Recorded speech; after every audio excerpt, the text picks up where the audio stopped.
Well, howdy there, Internet people. It's Belle again, and welcome to The Roads with Belle.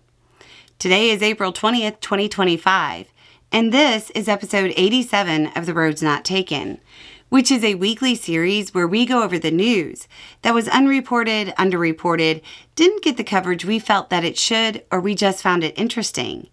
And then we go over a few questions from y'all. Today is April 20th, and today is Easter.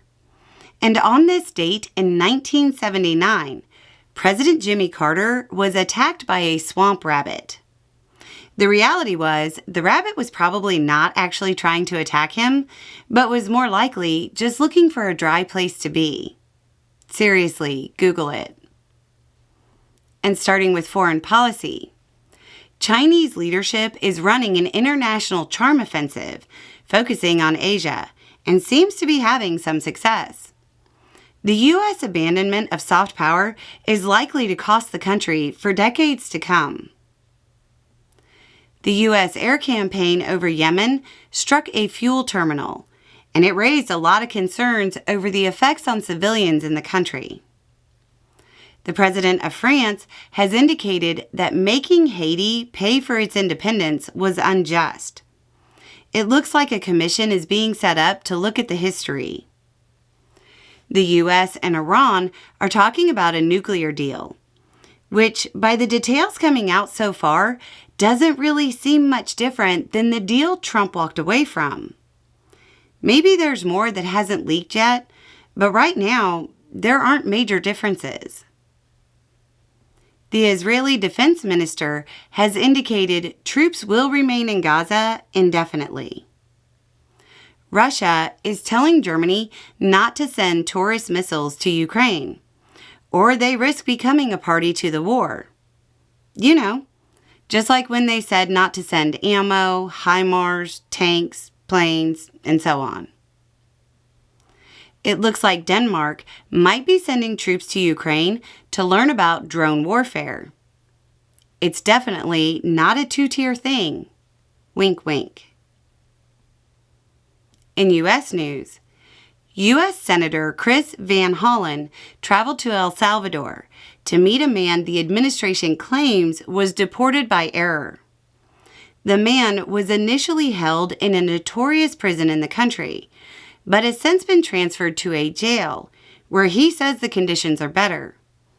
There is a massive push to have the man return to the U.S., but the administration does not appear to be facilitating his return.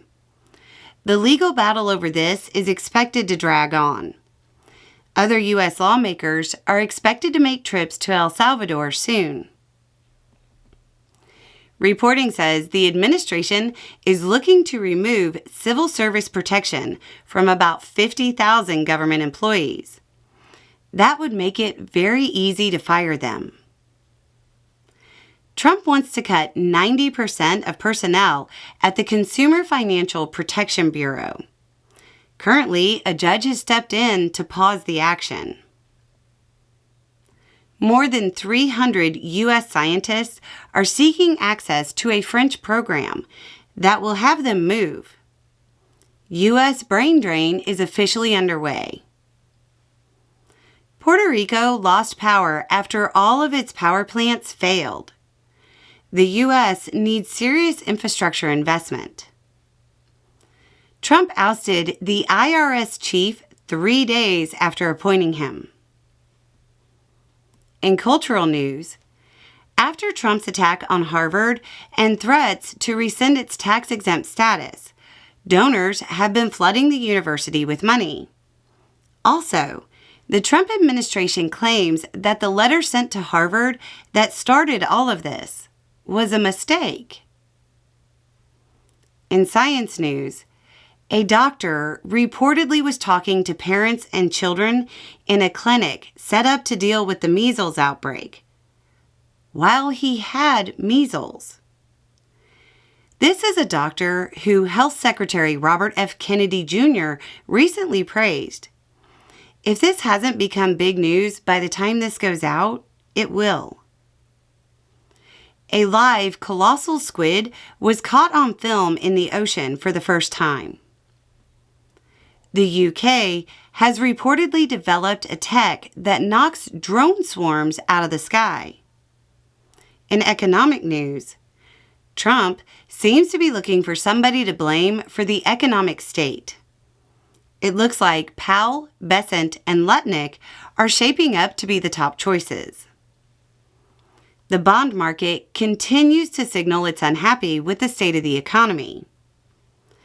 As if concerns about costs of imports weren't bad enough, Trump is apparently slapping another tax on them, specifically additional port fees on Beijing-linked ships.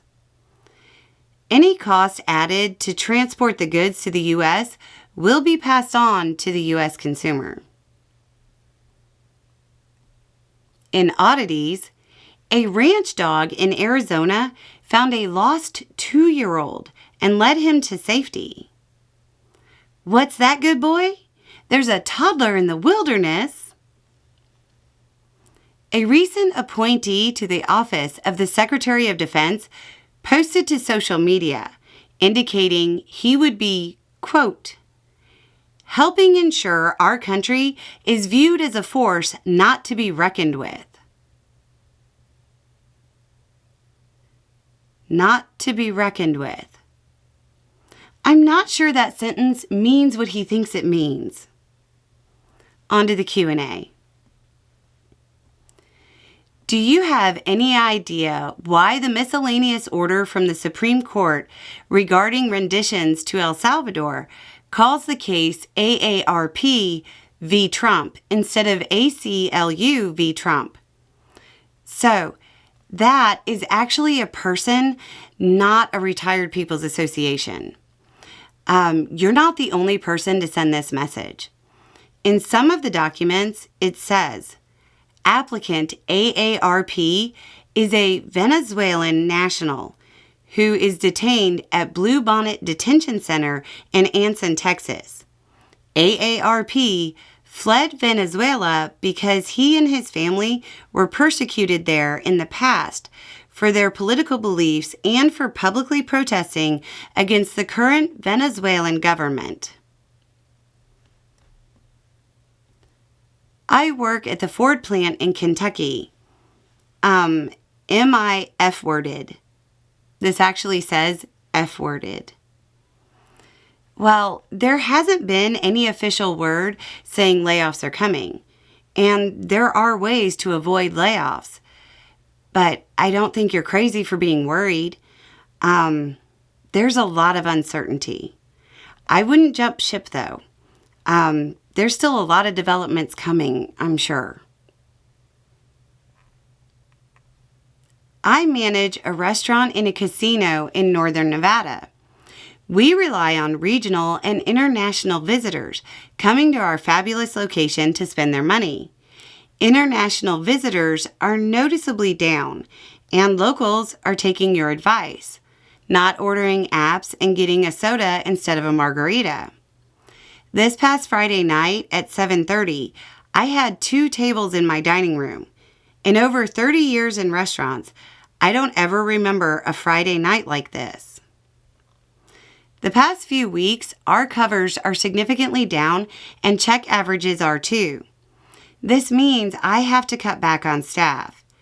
Even with only a couple of servers on, they didn't break $100 in tips on a Friday.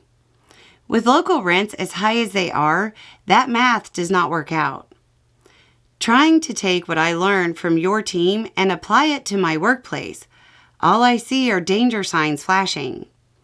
I'm having flashback of the weeks leading to my old restaurant closing down for COVID and never reopening.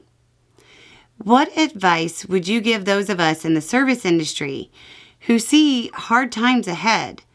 And could listeners help restaurants out and still get that round of drinks?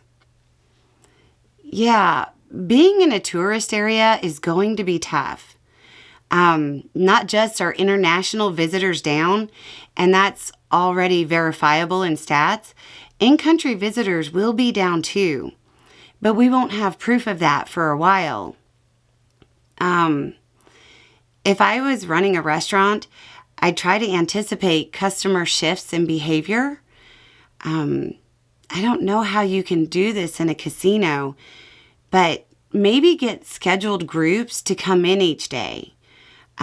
Reach out to different groups in the community. See if you can offer deals. Try to make it a place where people want to be. And then maybe get the word out about themed nights, anything tying to sports or holidays. I feel like most restaurants are going to be doing this. Those that kind of establish those patterns early will probably maintain the customers. So that looks like it. A little more information, a little more context, and having the right information will make all the difference. Y'all have a good day.